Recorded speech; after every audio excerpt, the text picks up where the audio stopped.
Salut les talkers, j'espère que vous allez bien. On se retrouve pour décrypter la finale du Masters 1000 de Madrid avec d'un côté le revenant Alexander Zverev et de l'autre côté nous retrouvons la pépite espagnole qui ne s'arrête pas après des victoires contre Nadal et Djokovic. Ce match sans la poudre, on va analyser tout ça. Jingle.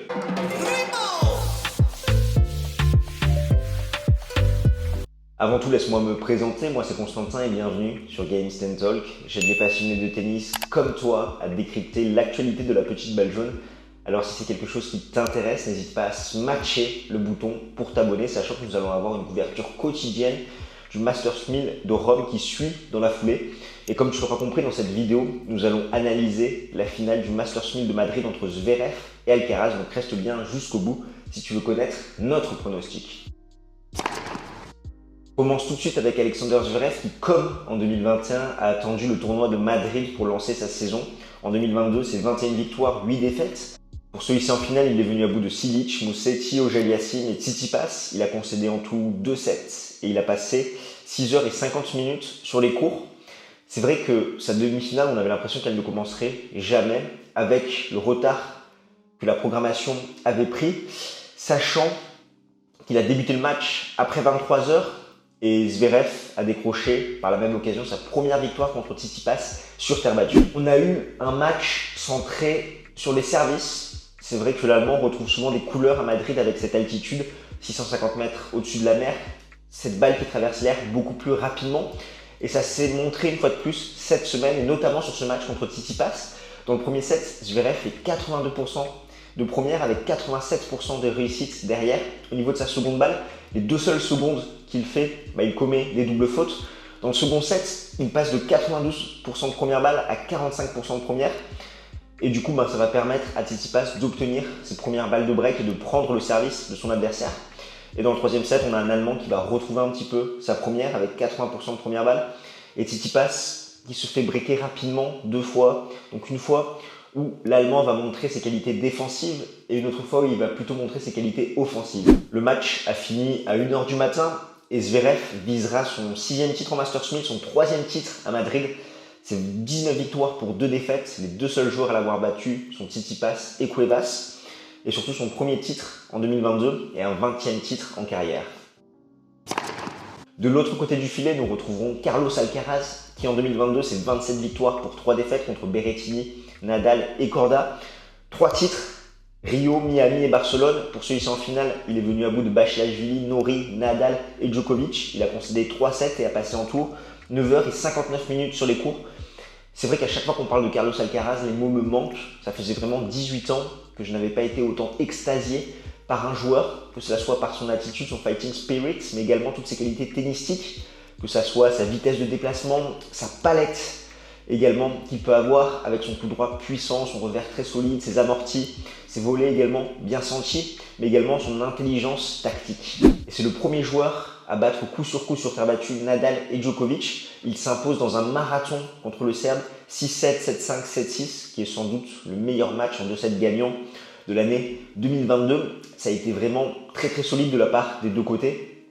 Et il y a quelques clés qui ont fait peser la balance envers l'Espagnol. La première, c'est son service kické côté avantage, où Novak Djokovic n'a jamais trouvé la clé pour relancer ce service. Il a tenté de se mettre un petit peu plus loin, ça a payé dans le premier set. Dans le second set, Alcaraz va contrecarrer cette position un peu plus lointaine en montant plus au filet, justement pour déposer une petite volée courte. Ça aura plutôt fonctionné. Et on l'a vu dans le troisième set, dès qu'il était en danger, l'Espagnol, service kické côté avantage, Djokovic avait du mal. Et quand il relançait, souvent ça allait à la faute. La deuxième clé pour l'Ibérique, ça a été ses amortis, où c'est vrai quand même, Novak Djokovic s'est très bien déplacé sur le court et a su en remettre plus d'une. Mais en face, il y a un joueur qui se déplace très vite et qui ne craint pas ses contre-amortis, comme on l'a vu dans le jeu à 6-5 dans le deuxième set où il va breaker Novak Djokovic pour remporter ce set. Et c'est vrai que Djokovic a plus gêné Alcaraz que Rafael Nadal, c'est dû à sa longueur de balle, sa profondeur, qui fait que Alcaraz a eu du mal à mettre en place son jeu offensif et qu'il était beaucoup plus dans des phases défensives. Dans le premier set, Djokovic s'est montré beaucoup plus agressif que son adversaire, en témoigne sa vitesse moyenne en coup droit et en revers. C'était 131 km/h sur son coup droit pour 122 km/h pour son adversaire, alors qu'on connaît la qualité et la puissance de feu du coup droit d'Alcaraz. Et côté revers, 112 km/h côté Novak Djokovic pour 109 km/h côté Alcaraz. Ce qui fait qu'avec ses coups de puissance, son agressivité, son service plus 1, il a eu de nombreux jeux blancs, même s'il s'est fait breaker d'entrer le serve dans le premier set. Il a su vraiment entraîner dans une situation inconfortable son adversaire, l'empêchant de déployer son tennis agressif. Alcaraz visera son 2e titre en Masters 1000 après Miami et son 6e titre en carrière. Au niveau des face-à-face, il y a 2-0 pour Alexander Zverev qui s'est imposé à chaque fois en 2-7 en 2021, que ce soit à Acapulco ou à Vienne. Comme d'habitude, je vais t'afficher les statistiques détaillées. On constate que Zverev a retrouvé vraiment son service dans ses conditions rapides à Madrid, 73% de première balle, 81% de réussite derrière, 59% sur sa seconde balle. Avec 17 doubles fautes, il a été breaké seulement 4 fois. Et Alcaraz, lui, c'est 65% de première, 70% de réussite derrière sa première balle et 55% de break converti. Au niveau des clés tactiques, la première interrogation, c'est de savoir comment les deux joueurs ont récupéré de leur marathon. Côté Alcaraz, lui, il a enchaîné Nadal et Djokovic. Il a puisé dans ses réserves, donc à voir comment il va digérer ces deux exploits. Et côté Alexander Zverev, son match a fini à 1h du matin. Il aura moins de 17 heures pour récupérer avant la finale à Madrid. On peut se demander comment Alcaraz va gérer le service de l'Allemand dans leurs 2 dernières confrontations. Il a eu du mal à relancer les énormes premières d'Alexander Zverev, sachant que Sacha s'est fait breaker seulement une seule fois dans les 4 sets qui ont été disputés contre Liberec, alors qu'on sait quand même que Carlos Alcaraz est un très bon relanceur. De l'autre côté, Zverev va devoir manœuvrer le service kické de son adversaire. On sait que Zverev a tendance à être un très bon retourneur. Il va devoir trouver de la hauteur, de la profondeur sur ses retours pour empêcher son adversaire d'être agressif dès son 2e coup de raquette. Ce qui peut pêcher au niveau de l'Allemand, c'est sa passivité, côté coup droit et qu'il se mette très loin de sa ligne. Parce que oui, s'il en a l'occasion, Alcaraz il va rentrer dans des phases très agressives où il va dicter le jeu avec son coup droit, il va se montrer puissant, offensif. Et si Zverev est loin derrière sa ligne, il va s'exposer au niveau des amortis de son adversaire. Et pareil, côté coup droit, où Alcaraz peut exposer les lacunes de son adversaire dans ce compartiment du jeu-là. Donc il y a cette interrogation qui subsiste. On sait que l'Allemand, s'il se rapproche de sa ligne, s'il commence à dicter le point avec son coup droit, qu'il arrive à l'attaquer longue ligne, et qu'en plus de ça, il est performant au service, il va être très très dur à manœuvrer. Au niveau du pronostic, c'est vraiment pas évident parce que c'est toujours compliqué de parier contre Alexander Zverev à Madrid qui retrouve toujours des couleurs.